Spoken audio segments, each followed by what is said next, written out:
The whole mess started on a Tuesday morning, so quiet you could hear the sprinklers ticking 3 houses down. The sun was barely up. The sky had that pink gold glow that always makes the neighborhood look peaceful, or at least like it wants to pretend it is. I had just finished a 12-hour night shift, body aching, brain foggy, uniform collar sticking to my neck from dried sweat. All I wanted was to shower, eat something that wasn't from a vending machine, and sleep until the world made sense again. But the universe, or maybe just the neighborhood villain, known as Karen, had other plans. The moment I turned onto my street, I saw her, standing at the edge of my driveway, arms crossed so tightly she looked like she was trying to fuse them together, her foot tapping with the rhythm of pure hatred. And then she saw my Mustang. Her eyes widened like she'd just caught a fugitive escaping the border. I pulled in slowly, shutting off the engine, letting the soft rumble fade into silence. I hadn't even stepped out yet when she stormed toward the window, her shadow practically casting judgment. "THIS, she yelled, pointing at the hood like it owed her money. "Is unacceptable." I rolled the window down halfway. "Morning, Karen. It is not a good morning," she snapped, "because you've woken me up again with that illegal noise machine." I blinked. "Illegal?" "Yes, illegal." She shook her clipboard in the air. "I checked the HOA handbook, and engine noise levels must be reasonable and non-disruptive. Yours is neither." I tried not to laugh. "Karen, it's stock exhaust. This is how it sounds from the factory. I don't care where it comes from. It is disruptive to the community, and if you don't move it inside the garage immediately, I will be calling the cops." She said it proudly, dramatically, like she had just pulled the winning card in a card game nobody else was playing.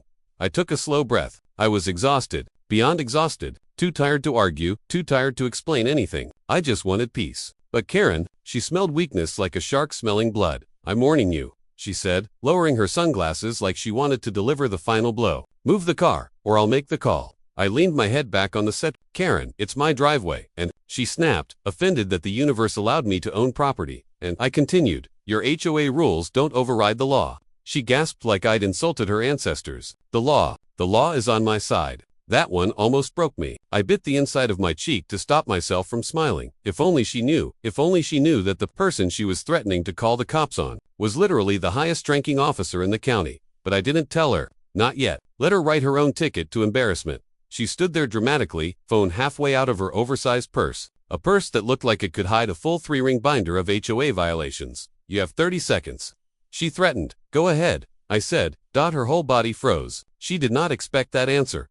"You don't care if the cops show up?" she asked, voice cracking with frustration. "Not really," I said. "You're bluffing." "I'm tired," I replied. "Not bluffing." Karen inhaled sharply, like she was preparing to deliver the greatest performance of her life. Then, with the exaggerated grace of a bad actress at a middle school play, she stabbed at her phone screen and dramatically pressed it to her ear. "Hello, yes, this is an emergency," she announced loudly, as if trying to make sure the entire street heard it. I closed my eyes, leaned back in my seat, and let her dig her own grave. "Yes," she continued, "there is a very dangerous man in my neighborhood with a very loud car causing disturbances. Yes, please send someone immediately. Yes, I'll stay here. I feel unsafe. Dangerous. Me. The cop she didn't know she needed to be scared of. But not for the reason, she thought. She hung up and stared at me triumphantly. "They're on their way. I hope you're ready." I leaned out the window. "You done?" "For now," she said, chin lifted. I finally stepped out of the car, stretching my stiff shoulders. My badge was still clipped to my belt, though covered mostly by my jacket. She didn't notice it, not yet. 15 minutes later, a patrol car turned onto the street. Karen perked up like she'd been plugged into a charger. Yes, over here," she yelled, waving her clipboard like a flag. Out stepped Officer Miller, solid guy.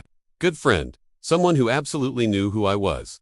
The moment he saw me leaning against my Mustang, he grinned. "Morning, Chief." Karen froze mid. "Chief," she whispered. I smiled at her. "You said you were calling the cops." Asterisk, her mouth opened.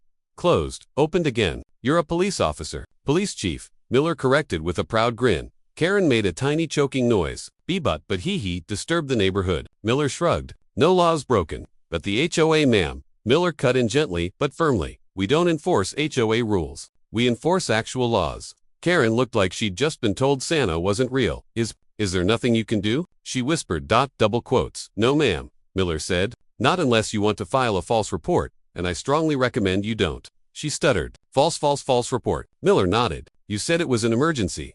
Karen turned toward me like she wanted to argue, but the second her eyes landed on the badge, now visible on my belt, she physically shrank. "You tricked me," she whispered. I shook my head. "You threatened to call the cops without even talking to me first. I just let you follow through."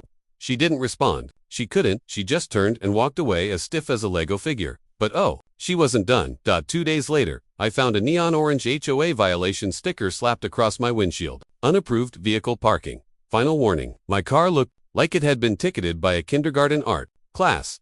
She really thought she was going to win. I peeled it off and checked the neighborhood bulletin board. Sure enough, there it was. A brand new flyer. Urgent HOA meeting regarding loud VHICLS, handwritten, messy, emotional, and obviously created by Karen. I had to go. For entertainment, for closure, for the opportunity to watch Karen lose the one war she thought she could win. The meeting was in the community clubhouse. Only 7 residents showed up. 2 of her loyal friends, 3 curious neighbors, and me. Karen started the presentation by dimming the lights dramatically and clicking a tiny remote in her hand. A slideshow popped up. A slideshow entirely of my Mustang. Front angle, side angle, rear angle. 1. From inside my fence. My jaw clenched. Ladies and gentlemen, she announced theatrically, this is the vehicle disturbing our peaceful community. Karen, one neighbor said, why do you have so many pictures of his car? For evidence. Someone else muttered, looks more like obsession. Karen slammed a pointer stick against the screen. This menace is violating sound tranquility standards. I raised an eyebrow. Sound tranquility standards. Yes, she snapped. The neighborhood is supposed to be calm, peaceful. Your car is loud. It's within legal limits. HOA rules are above legal limits. That's not how anything works. The room chuckled. Karen glared at everyone like a dictator losing control of her army. Then I stood up. Karen, I said, voice calm but heavy. You've been harassing me for weeks. You threatened to file a false police report. And these photos, I pointed to the screen. One of these angles can only be taken from inside my yard. Asterisks, gasps, whispers. Karen froze. You entered my property without permission. I continued. That's trespassing. Karen's face drained of color. I was documenting a violation. You were breaking the law. Her clipboard slipped from her hands and clattered onto the floor. Look, I said, softening my tone. I don't want to escalate this. I don't want charges. I don't want drama. I just want you to leave me and my car alone. If you do that, I'll pretend this never happened. The neighbors turned to her, everyone waiting for her response. Karen looked at me, trembling with embarrassment, frustration, and the bitter taste of defeat. She swallowed hard. Fine, she whispered. Fine. She gathered her scattered papers, bent slideshow stick, and dignity what little remained in rushed out of the room. After that day, something changed. She no longer stood in her driveway watching me come home. No more stickers. No more final warnings. No more half-baked HOA flyers. She watered her roses quietly. She avoided eye contact like I was the sun, and every time she saw my Mustang, she looked away. A week later, Officer Miller joked with me at the station. Whatever you did, Chief, she called us to apologize for misusing emergency services. Never heard her apologize for anything before. Peace. Finally, and the best part, my Mustang still roars at 6:10 a.m. every morning when I get home from night shift. Still parked in the same driveway. Still shining proudly in the sun.